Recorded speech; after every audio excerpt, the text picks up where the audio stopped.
just going to tell you my military story and what happened. It starts, I'm an eager military recruit, and it ends when I became a unlikely conscientious objector during the height of the war on terror. Um, so I grew up in Montana in a town so small that we didn't have a gas station or a stoplight. And, half the kids were on farms. They're farm kids. There were sugar beet farms around and cattle and other stuff. It was really tiny. My class was graduating class of 23, which was the big class. Uh, so that kind of gives you a sense of yeah, and I didn't like it there. I wanted to get out of there. I really, really wanted to go to college, and I wanted to be a writer, and I wanted to study journalism because I knew that you couldn't just be a creative writer right away. You had to make your money somehow. So I was like, oh, journalism, I'll become like a nonfiction or newspaper writer, and then later when I'm good, I can write creatively and publish books.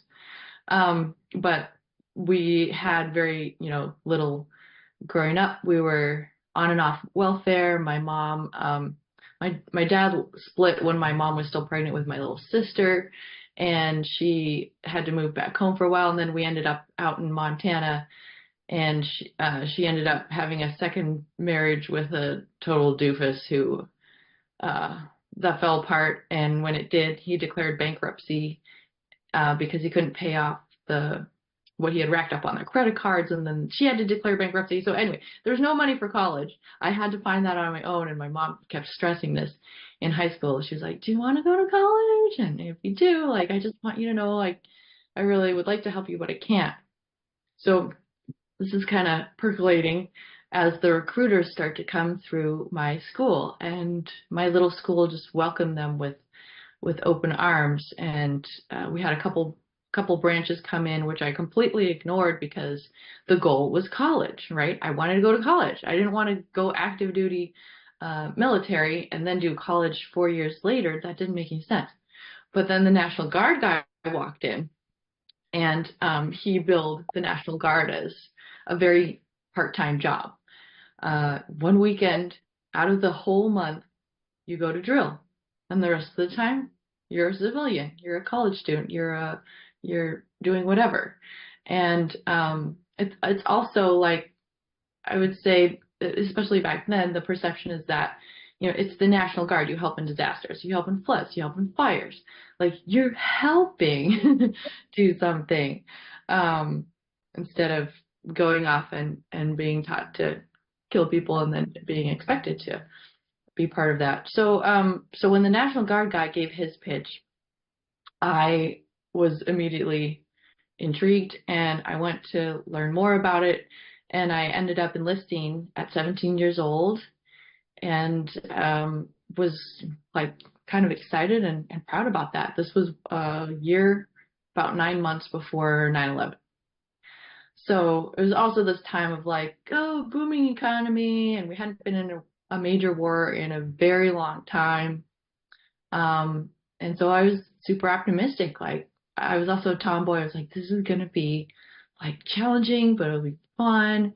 And when I stopped for gas on the way back from drill and I walked into the gas station, like, everybody looked at me like, whoa. Like, I had the uniform on and was quite proud of myself. So that summer, I went off to boot camp. And so in the National Guard, if you're going to college, they let you do a split option, which is you do your boot camp one summer, start college, and you do your AIT or your Army job training the next summer. My boot camp experience got cut short a month in because I got mono, which was horrible. But anyway, so a little bit about boot camp too, that you might not know is it is really a culture shock, and you start to realize how many rights you lose just right there at boot camp. You show up and you are kind of treated like an inmate in a prison, and they take away your phone, they take away all your personal possessions, and they go through it. Like you have to lay out everything that you brought out in front of you. There's a checklist of stuff that you were supposed to bring, but you can't have a book, you can't have a magazine, you can't have scented deodorant, you can't have nail polish, you can't have a phone, computer, none of that stuff. Like they cut off communication with the outside very quickly. I think there's a reason for that. They don't want you talking to anybody or asking questions or advice or anything like that. You also are very limited. I got the chance to use a phone once a week if I stood in line at the payphone line on Sunday, and you had to have a phone card to use the phone, and you had 10 minutes before it was the next person's turn. And if your person didn't pick up when you were calling them in that 10 minutes, you were out of luck. And so you had no contact with anyone back home except through letters. You're told when to eat, when to sleep, if you can lean against a wall. Like, don't lean against a wall, you'll get yelled at. And just, as tough as it's supposed to be.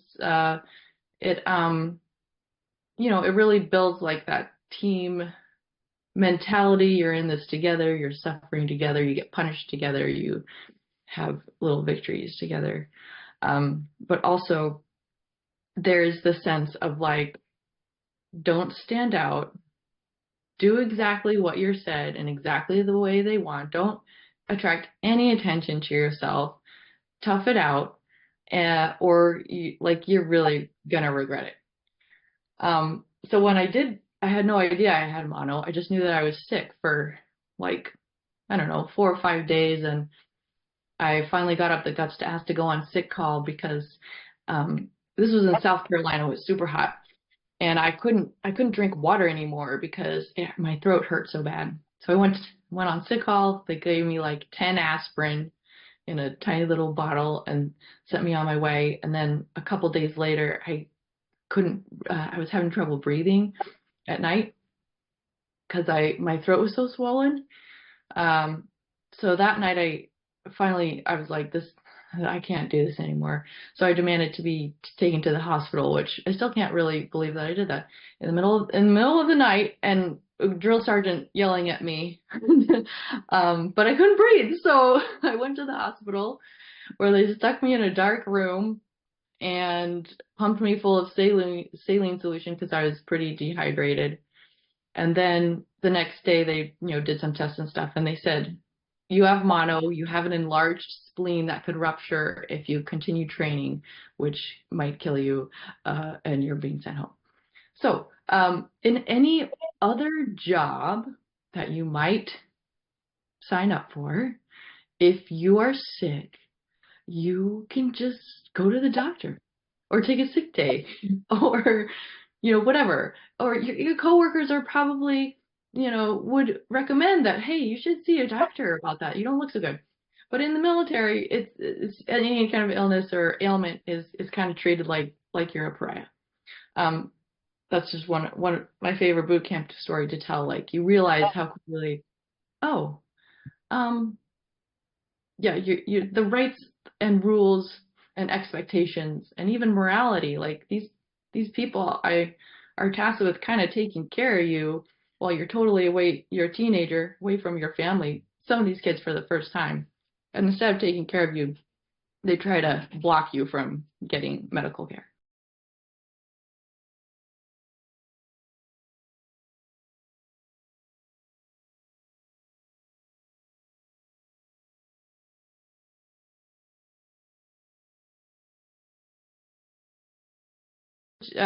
Can be hard for women. Like I remember being super nervous. It's that time of the month, and you're out training somewhere, and they give your platoon 5 minutes to use the porta potties, within a 4-hour span.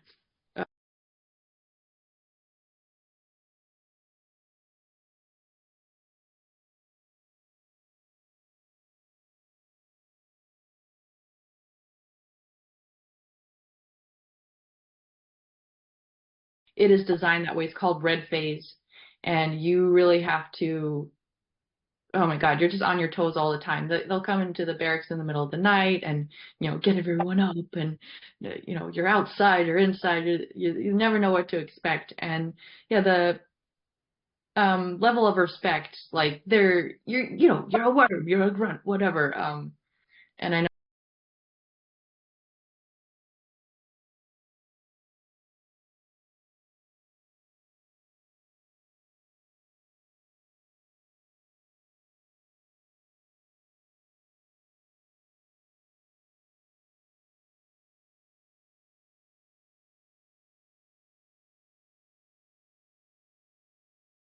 And that would be pretty smart of them to like just tell us we need to make sure that you're mentally and physically tough enough to do this and like explain and stuff like that. But no, like you show up and everyone is quite surprised because when you come in you're processed.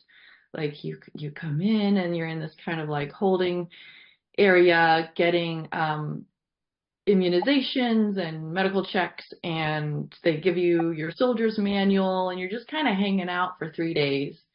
And you're like, oh, boot camp's not so bad.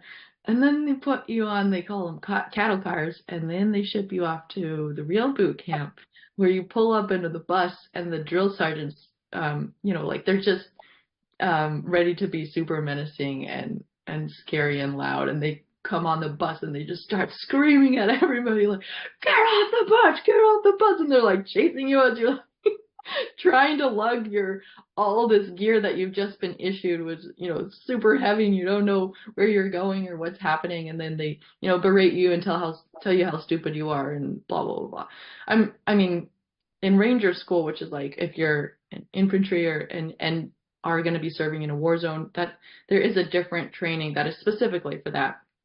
That's really, really rigorous, and that half of the people, fail out of. And that is, yeah, it's designed for like if you get lost behind enemy lines, can you find your way back? Like they'll drop you in the middle of the woods with a compass. You have to find your way back. They do simulate that you're a prisoner of war and try to break down. Uh,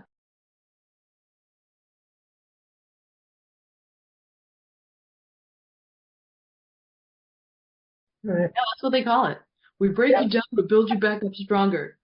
Um, I have my own opinions about that. I mean, that's why they call, oh, you'll get brainwashed in the military, which is like, yeah, you're trained to not speak up, um, not stand out, just do what you're told, or there will be hell to pay. And they lord all of these punishments over you too. Like that's going to be an Article 15 if you do this. There's like an Article 15 it's like a punishment that goes on your military record.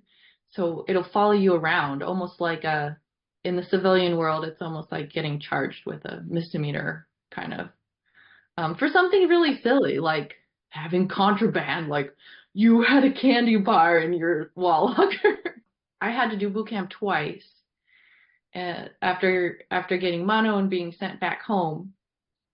By this time, I was in Missoula, Montana, because I wanted to go to the U of M. I got into the U of M and was gonna do my first year of college. And I was like, oh, great, I'll get to knock out boot camp next year. And I was a couple weeks into my freshman year when 9/11 happened.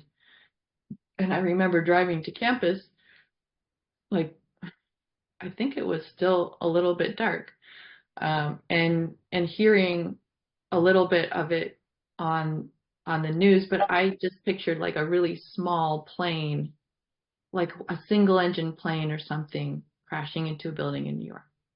Went to class, and class was canceled, and then they started wheeling out the TVs and the student union and everything. And so, I don't think any of us understood how significantly that was going to change so many things. And certainly not me. Like in the next few days, I thought, oh wow, the New York National Guard is really going to have a lot of work to do, cleaning up. I bet they'll get called up to help clean that up. And so, of course, that's not what happened. We very quickly invaded Afghanistan, which I completely understood. I was like, oh, they're going to go off after, it'll be like a special forces short thing. They'll go after the terrorists that committed 9/11, and that will be that. We all know that's not what happened. Um, but at the time, we were just in Afghanistan. But I began to question my role in the military as that operation began and then like persisted, I guess. I remember watching the news at my sister's house, and I'm a journalist. I'm studying journalism. I want to be a journalist, and I'm watching the TV, and they like put a soundtrack, this like soundtrack to like night vision. You could see it's like night vision video of either missiles or rounds or something flying into Afghanistan, and they were like padding out their newscasts with that, like a whole minute or something of like this dramatized, music and news. It's a no-no. It's emotionally prescriptive. It's just not done. And they were doing it immediately, like it was entertainment, like it was a war movie. And yeah, anyway, so as a journalism student, I was paying attention to the invasion and what was going on. And then as it kept on going on, I started realizing like, oh, we could actually, could be a war, and I need to think about I could be, whether I could fight in a war, or whether I could kill someone, or whether, all of these questions that I hadn't even considered before signing that contract with the National Guard, which I thought was just going to be helping fight forest fires in Montana in the summer. Yeah. Anyway, so I go through that year and I go to boot camp, and this time I don't get mono, and I actually do pretty well. Like they make me the platoon leader, which means you're the one shouting cadence as the whole platoon is marching down the street.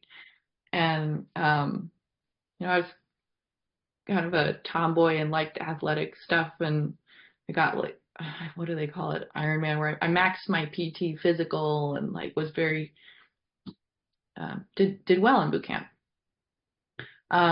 Came home, and I think it was this year that I ended up moving to California. So yeah, as the war keeps on going, I'm like, well, okay, this is more of a reality, but I'm not fully trained. They can't send me over yet. It'll be okay. It's gonna be over before that ever happens. And ended up moving to California, and I was put in this really tiny engineering company at Camp Roberts, which is on the Central Coast, and it was this almost abandoned post-apocalyptic base that they used to send out a lot of troops during the Korean War. It was like this huge army hub during the Korean War, but now it was kind of like a ghost town. And they were trying to revitalize the base.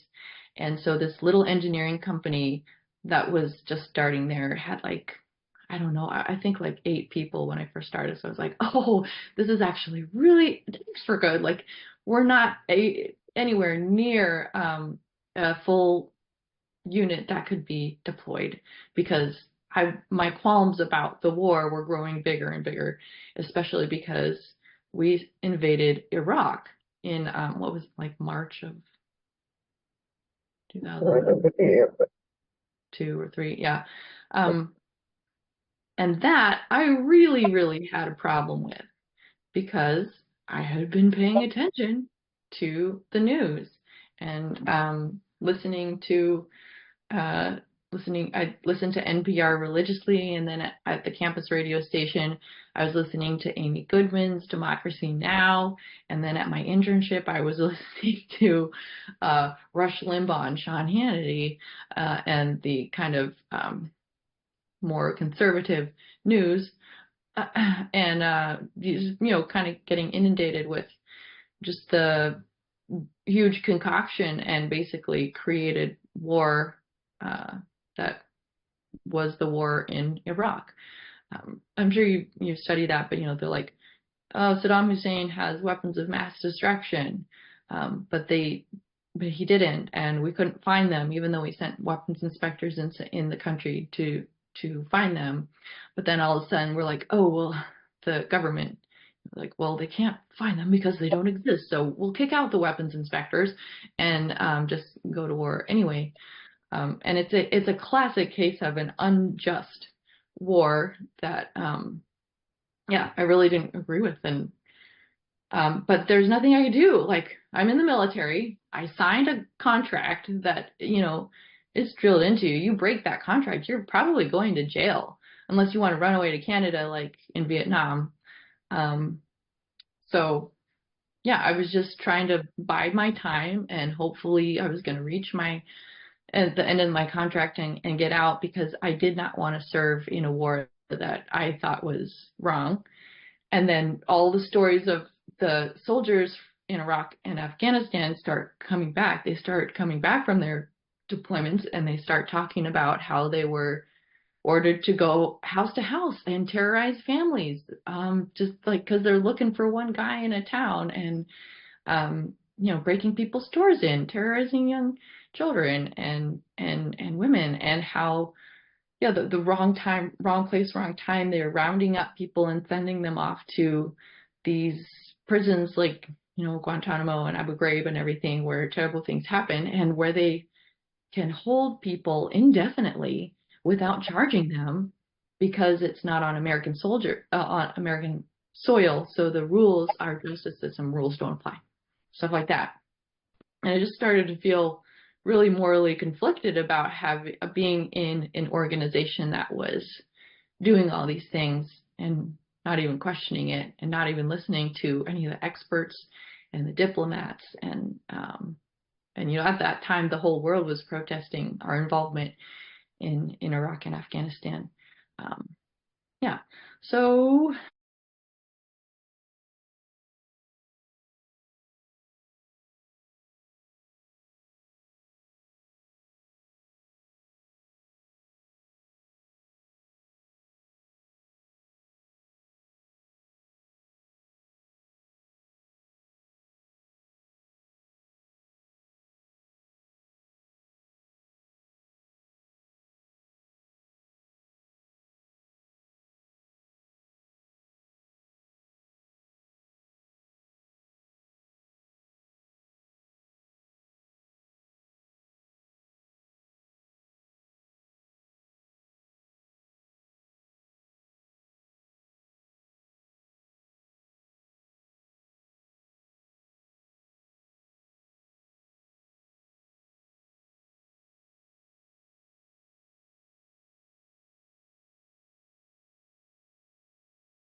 yeah, that's a really good question. It certainly seemed like it, because we were waterboarding people, and some of these people did not know anything. Like, I have a friend who I do truth and recruitment presentations with in the Bay Area a lot, Eddie Falcone, and he always talks about he was an airman, so he would help strap all these prisoners down to the floor of a plane, and he would help transport them to prisons. And he asked the soldiers who were with them, like loading them up, and he's like, "So, what do these guys do? Like, are these like really bad guys?" And he straight up told my friend Eddie, like, "No, I mean most of them are just wrong time, being in the wrong place at the wrong time." Um,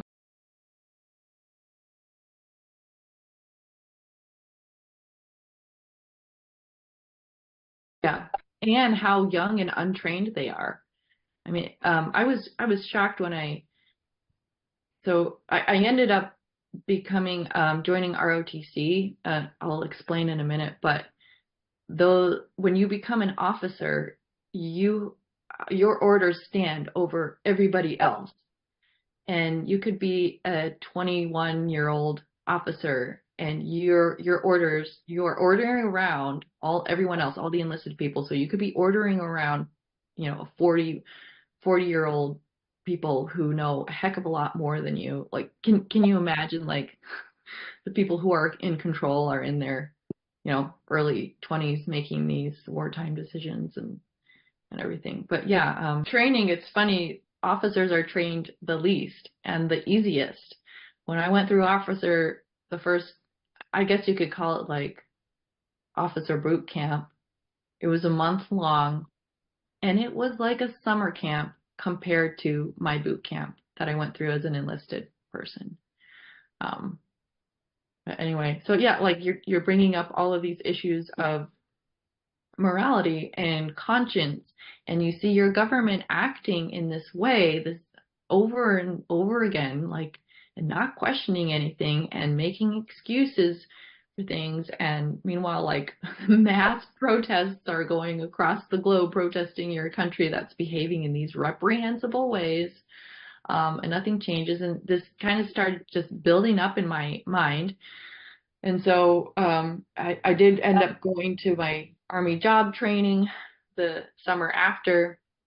And then, yeah, I was just crossing my fingers like hell that I wouldn't get called up because I didn't want to fight in this war at all. I wanted to have nothing to do with it. I knew at that time I had made a huge mistake joining the military in the first place, which I had done without knowing anything. I didn't talk to anyone who was in the military. I didn't talk to anyone who had served in a war zone. I did not consult anyone who had any kind of wisdom whatsoever. I was like, oh, money for college, yes, please sign me up. I even thought I was signing a 6-year contract when actually all military contracts are 8 years. Anyway, so I finally realized I eventually did get called up because in 2003, 2004, and what's also ironic is I signed up for a branch that gets sent over off to war first.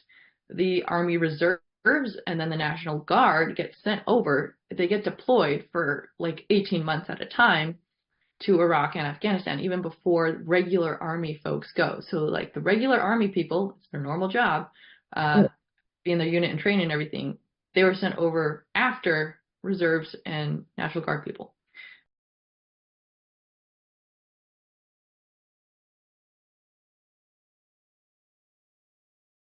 They're different. They're basically the same, but they're called different things. Army Reserve, I don't think that they would get called up in a state disaster. Like, when COVID came and the National Guard got called in to help with immunization sites and stuff, I don't think the reserves would have done that.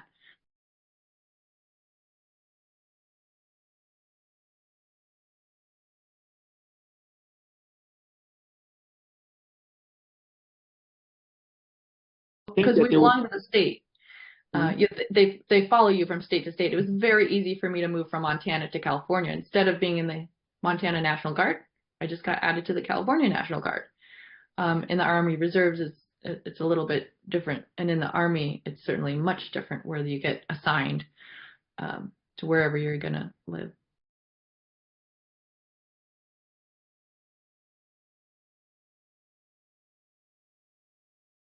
Yeah, a lot of people told me that after. They're like, "Oh, well, you never would have served over there, your National Guard." And I was like, have you been paying attention at all? Like, all these National Guard people are ripped away from their lives, their families, their careers, school. They're 18 months at a time.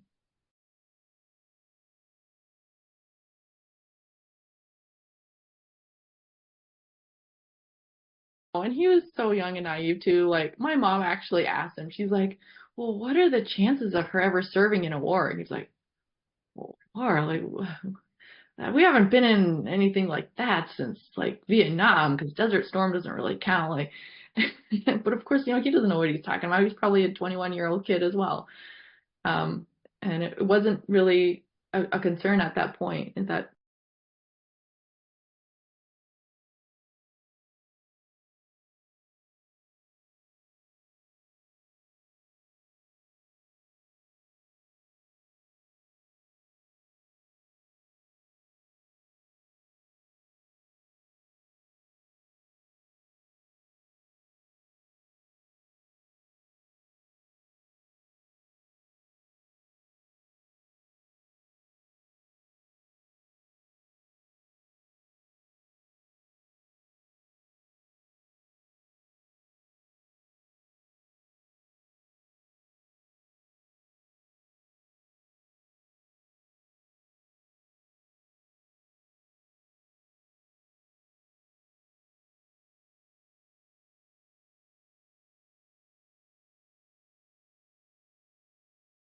9/11 was a huge, I mean, a lot of people went to recruiting offices and signed up in reaction to that.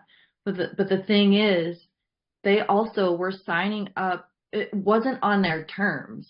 I remember in officer training school or whatever, my battle buddies saying straight up like, "Well, I joined to kill terrorists." Well, sure, okay. In ideology, in your little fantasy land, you think that you're going to get deployed, and here the terrorists will be clearly marked for you to then engage with and kill. Like, it doesn't happen that way. You don't know who the terrorists are. It's guerrilla warfare. It's IEDs blowing up. It's for all those really patriotic people.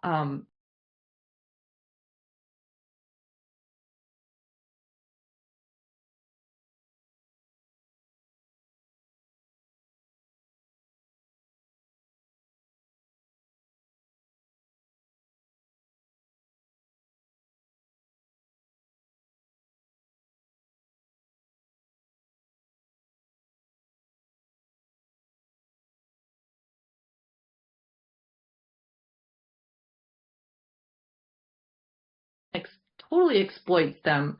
Um, yeah, because it's not, nothing is on their terms. It's all on the military's terms. So they have to do it this way and just follow orders. Friend Eddie tells a story of his captain telling him to shoot a little kid if he kept throwing rocks at their plane. Luckily, my friend kind of diffused the situation, like smiled and waved at him, and he ran back under. But like, and I don't think that he would have ended up following that order, but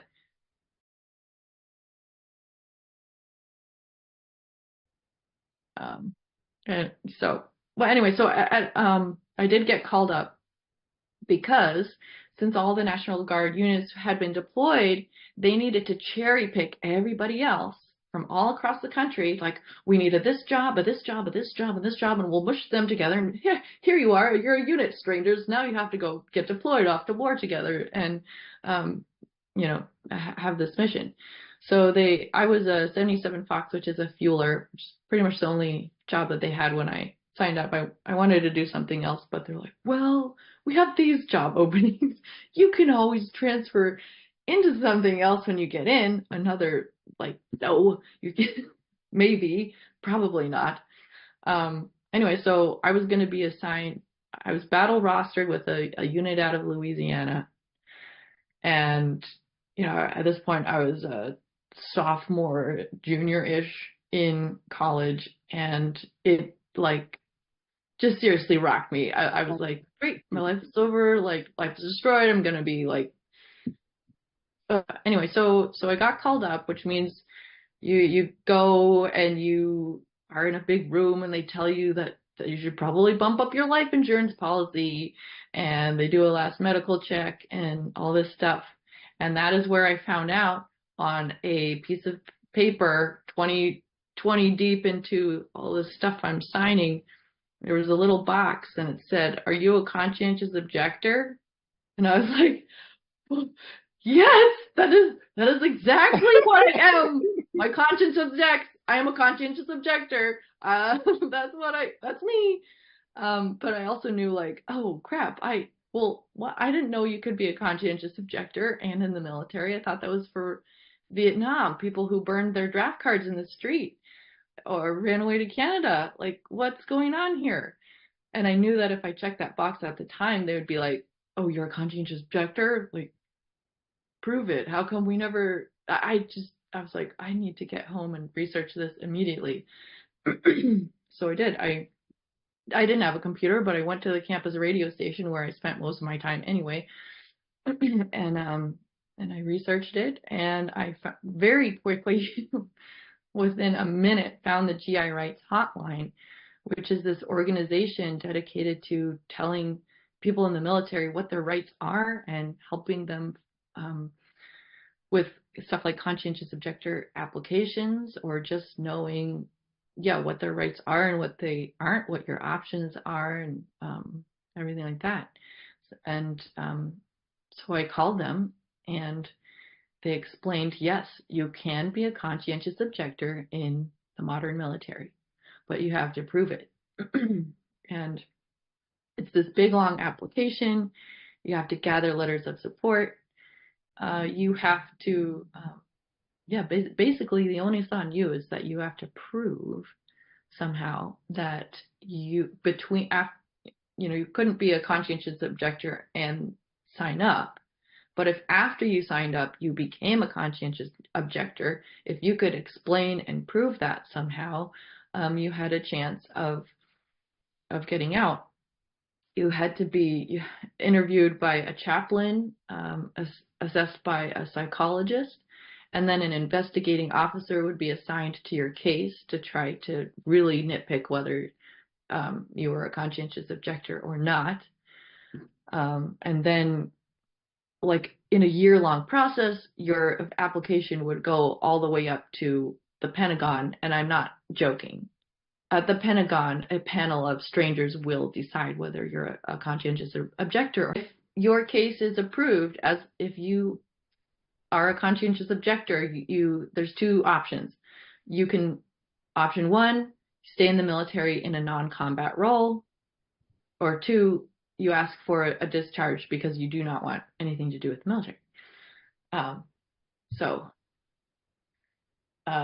being incredibly dumb and just kind of caught between two bad decisions. So I found that out. I talked to the GI rights hotline people, and in the same week, the ROTC people at my school called me up and were like, "Hey, we heard you got called up. If you want to stay and graduate from college, you can just become an officer, join our program. All you need to do is sign a 3-year contract extension. And then, they can't deploy you until you're an officer." So, actually that's what I did, is I signed up for ROTC because I was like, oh, okay, yeah, it's 3 more years in the military, which I totally hate. But by then the war will totally be over. And, like, I did sign this contract. I do need to, suck it up and own my responsibilities and do what I said that I was going to do.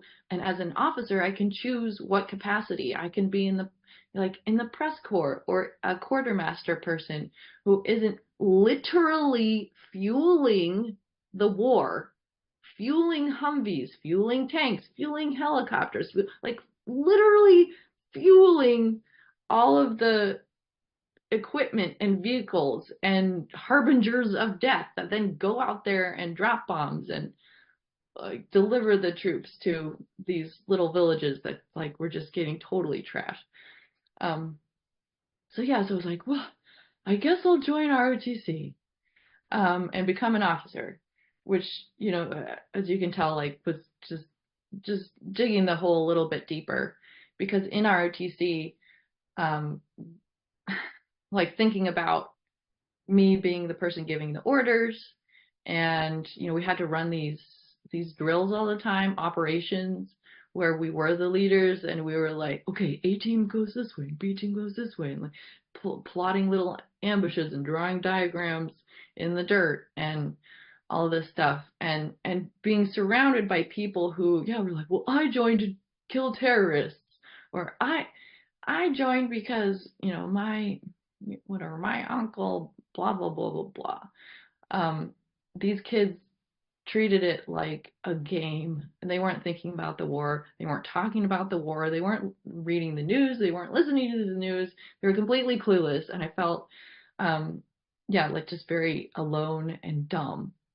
So after I came back from officer training school, it's like a month up in Washington, Fort Lewis, Washington. Yeah.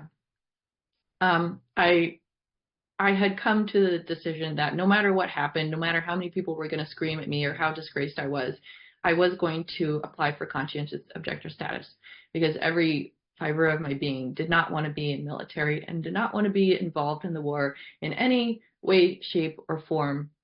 At this point, we had started a civil war in Iraq that was killing thousands and thousands of civilians, and people, our soldiers were coming back with their limbs blown off, and PTSD really came to the forefront as well.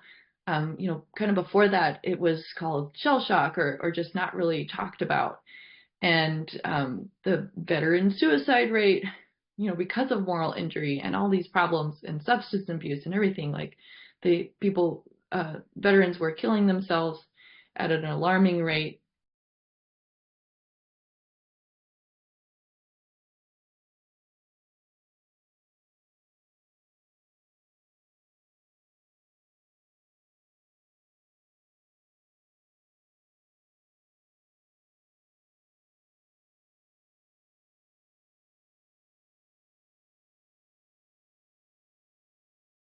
Or calculated strikes that, like they find out that a bad guy that they've been chasing for years is attending a wedding. And then they weigh like, well, I guess killing these, 75 civilians is worth getting a terrorist leader. I don't think they exactly told the other cadet. I thought they would just tell everyone and the cadets would just really rip into me. But I don't think they did. They just knew that something was wrong or up with me and like not to talk to me.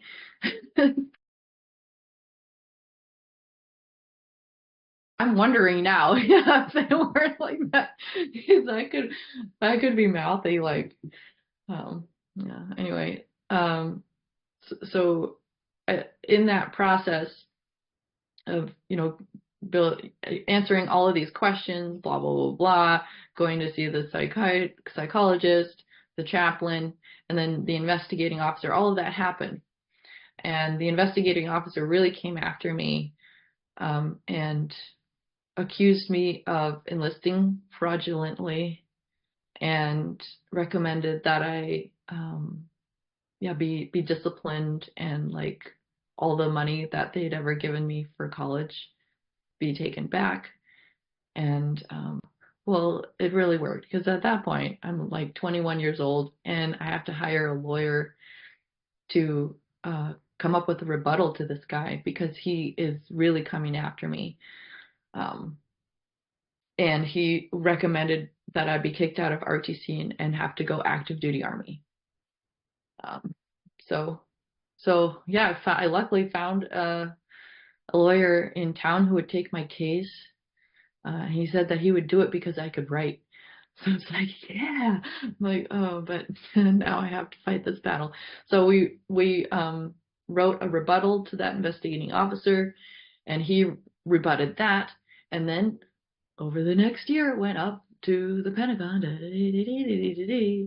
At this point, I moved to the San Francisco Bay Area, and it was just really dicey. Like, I didn't know what was going on. I asked where I should start drilling, and no one ever answered me.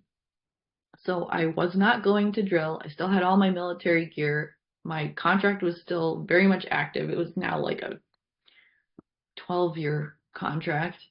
And I honestly thought that there was a possibility that the military police would come knocking on my door at some point and like either throw me in jail or make me go active duty Army. I told them I was moving. I asked where to drill twice. I did. And then the answer came down from on high that my application was rejected. And no, I was not a conscientious objector. And I had two choices. I could come back to Cal Poly, the school that I had graduated from with a journalism degree, and finish the military science program, commission as an officer, or two, I could volunteer for active duty Army immediately. Those are the two options. So I said, can I think about it? I found another lawyer who would take the case pro bono because this lawyer said, he's like, they made a big mistake when they denied your application. They didn't tell you why. Everyone found you convincing. You were a good recruit. You were a good soldier. Like, you followed the rules. You never got in trouble. You entered the conscientious objector application like wholeheartedly. You followed all of the rules. And when they denied you, they didn't say why, which is against a really old foundation of law in America called the writ of habeas corpus. And it was what's really weird is that um, the writ of habeas corpus means they cannot detain you unlawfully without charging you with something or telling you why, what you've done wrong. So at the same time that prisoners of war are being held in Abu Ghraib and Guantanamo and everything, without being charged with anything, that's also habeas corpus. You're being unlawfully detained 4 years without having a fair trial, without being told what you're charged of and what you did wrong. Anyway, so my lawyer said, you have a good case. If they come after you, we will file a writ of habeas corpus proceeding in federal court, and we'll fight the U.S. government, which I thought was pretty badass. But that never happened. I just, was nervous that the military police would come after me at some point. And honestly, to this day, I don't know what happened. I don't know whether my paperwork slipped through the cracks, whether I was being a pain in the butt, whether my lawyer kind of scared them off. But I don't have an official discharge paper that every other veteran has when they get out of the military. I don't have it. They just sent me all my medical records back at some point. And yeah, and even though I'm not classified as a conscientious objector, I'm not going to let the government or the military own that label, and I am a conscientious objector, and that's why I do truth and recruitment stuff. And that's kind of the end of my Army story.